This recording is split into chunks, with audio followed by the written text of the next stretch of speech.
Cerca Teleeuropa sul tuo Play Store o Apple Store e scarica la nostra app.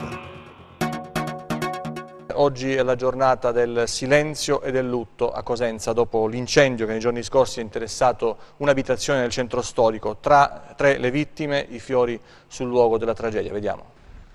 Le bandiere a mezz'asta sui palazzi istituzionali nel lunedì del lutto cittadino, sospese oggi le manifestazioni pubbliche, palpabile anche stamattina nel centro storico di Cosenza lo sgomento per l'incendio che ha ucciso Antonio Noce, Roberto Golia e la fidanzata di quest'ultimo, Serafina Speranza. La zona è transennata, posta sotto sequestro, si procede con le verifiche per la stabilità della struttura, le procedure di messa in sicurezza, quel mazzo di fiori freschi sul luogo della tragedia.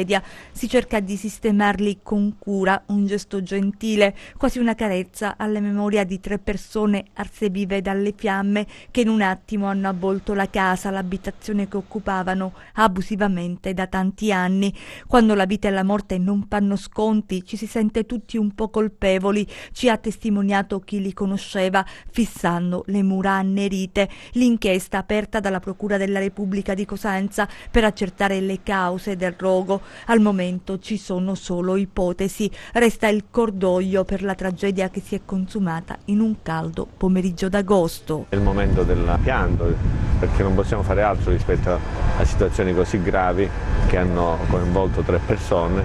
Non ci sono parole per descrivere il senso di sgomento, di dolore che può in qualche modo diffondersi nella città quando avviene una tragedia così grave. Questa non è una tragedia del centro storico, questo è un incendio che è stato provocato, quindi poteva avvenire in qualunque abitazione, in qualunque casa. Purtroppo è avvenuto anche questo nel centro storico, ma chiaramente la problematica che riveste il centro storico è molto ampia, complessa, stiamo intervenendo in questi anni, ma